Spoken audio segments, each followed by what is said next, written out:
I say, you too. My bad. That ain't no real energy.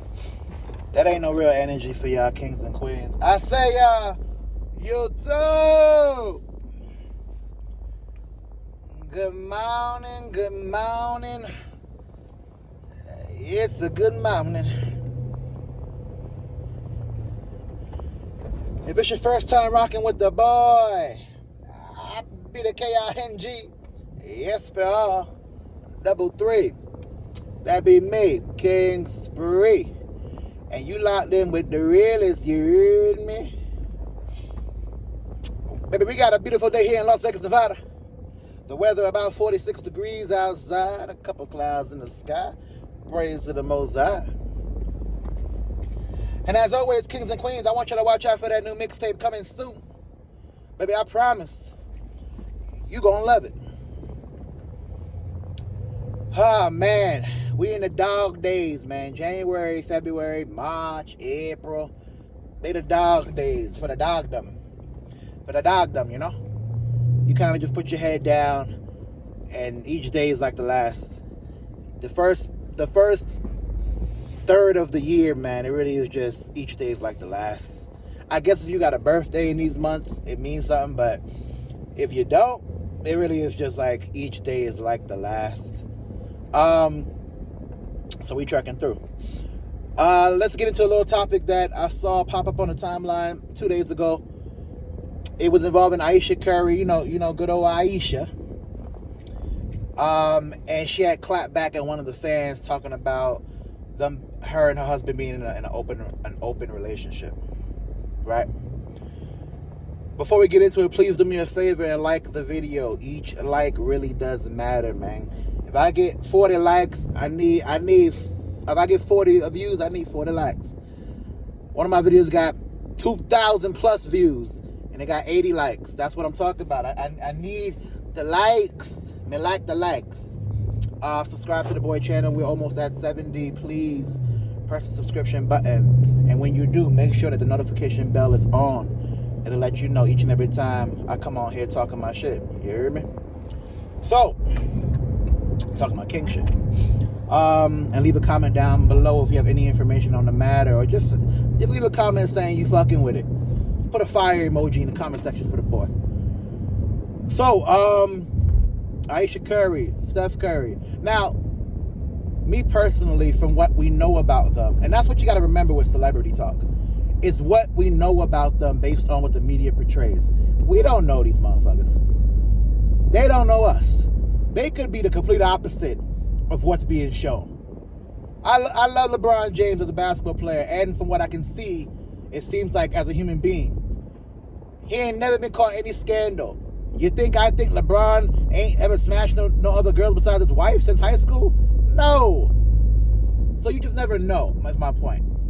So I'm kind of going to be on Ayesha's side on this one. Now everybody that know me knows when it comes to the Ayesha Curry thing, I think is whack. Very similar to the Jada Pinkett thing, where these women have the best of the best of the best, yet they're still clamoring for other guys' attention. They're still saying it's not enough. They're still trying to figure out ways to basically embarrass their men. In my opinion, I could be 100% wrong. That could not be what's going on at all, but it's what the media portrays. Now, with Ayesha Curry, she's been in the tabloids, so to speak, in social media, talking crazy, talk about she want attention from other men, talk about this, that, and the third. She really is a person that, in my opinion, is very, entitled. But there is something to be said about the woman that sticks with the guy.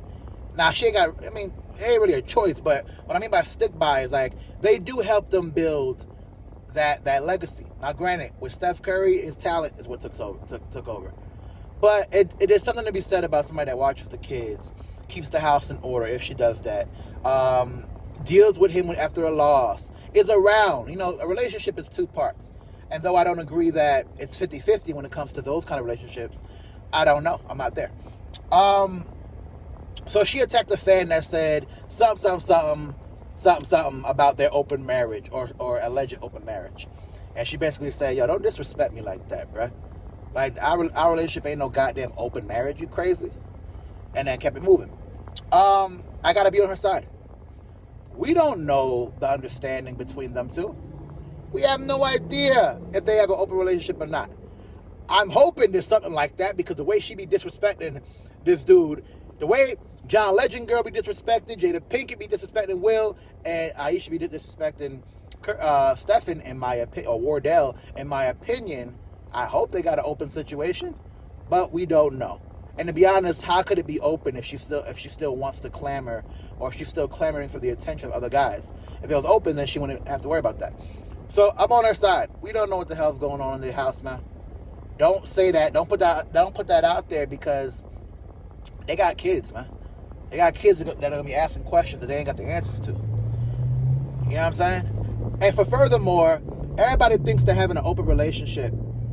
Now, I don't know. I don't have one of those. But let's say for the people that do, and I don't know any that do, everybody thinks they're having an open relationship is like the top.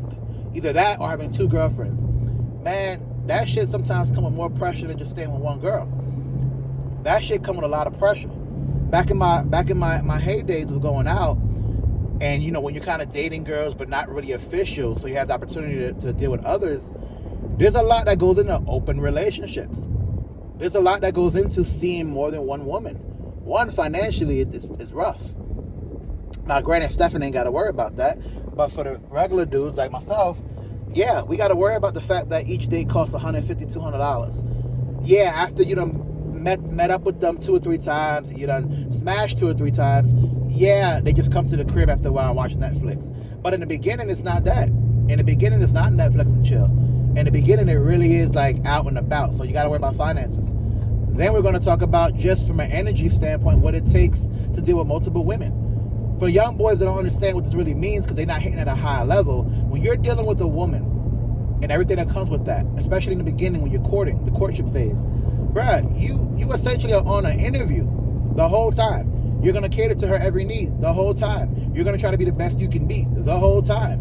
And what I'm trying to say is, in doing that, it takes a lot of energy to entertain. Ask anybody that has a home or an apartment that they allow their friends to come stay in. It takes a lot of energy to entertain. Now, me personally, when I have friends come over, I try to set things up, but I try to live the life I'm living whether they're there or not. Like, I'm not going to be all in their face, you know, singing songs during downtime. You know, I need my time to recuperate. But, you know, there are a lot of families and households where they entertain 24/7. And as a result, it takes a lot of energy to entertain. You now take that and put it towards dating. The man in most cases is doing the entertaining in the beginning stages, because he's the one that invites her on a date. He's the one that wants her company. And more importantly, he wants a physical relationship. So as a result, he has to do a lot. He has to pay. He has to make sure the transitions are funny. We'll get into that another day, but that's another thing too. How you have to transition from dinner to home. How you got to transition from jokey to sensual. It's a skill behind it. So, in having multiple women, man, you gotta have a lot of energy. Put it like that. Not just for the actual sex that might ensue, but just from the entertainment standpoint. Talking to girls on the phone past 30-something years old, bro, that shit's draining. Now, if you got homies that you're just kicking it with and y'all can just chop it up, that's different. But if you actually trying to court a woman past the age of 30, dog, I'm sure that shit is draining. When I was in my 20s, it was draining. It was draining to call the girl, make up topics, but also be smooth. You got to put that player voice on 24/7. You go like this. Hey, what's up? How you doing? For some reason, you got to lick your lips even though she can't see you.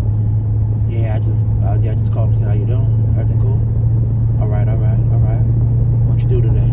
Like, to talk like that all day is a lot. You got to talk soft enough to sound sensual, but high enough that she can hear you. You hear me? Like, that's just crazy. So, a lot of energy comes with managing more than one woman or more than one partner, whatever you choose to do. So, in having an open relationship, I don't see somebody like Steph Curry doing that. So, like I said, I'm going to be on her side with this one. I don't think Steph Curry is in an open relationship. I think he's somebody that really believes in family a lot. You saw how they not crucified, but you saw how they really got on his dad for having a younger girl. So I don't think in that same household they would allow, and it's crazy the word allowed is being used, but they would allow Stephen to have an open relationship. Now, is Stephen hitting off other girls? I don't know. I don't know him. From what the media portrays about his personality, no, he's not. But then again, we don't know. We don't know these dudes, bro. We don't know what they do or don't do. What we do know is they got a lot of money, and they're famous, and they on the road a lot. And what happens on the road stays on the road for a lot of situations, especially professional sports. So, ask Tristan Thompson how that go. That boy can't keep his penis in his pants. So, I don't know. None of us do. Y'all let me know. Y'all think, put in the comment section, Ayesha Curry, Steph Curry, the Currys, they got an open situation, or you don't give a fuck? I bet you're probably choosing the latter. Anyway, do me a favor, like the video. Please like the video. You're still watching, press the like button. It don't cost you nothing. Or dislike. Hating's free as well. Comment in the video, put a fire emoji on the comment section if you're liking the content, and put something else if you're not. Either way, help the boy out with a couple comments. And subscribe to the kingship, man. Subscribe to the kingship. We almost at 70, which means we're always at 100, which means we're almost at 1,000, which means we're almost at 100,000, which means we're almost at 1,000,000. I know it sounds far-fetched, but the boy can dream, can it? Anyway, this has been a message brought to you by the good people over here at Spree ENT. We all we got.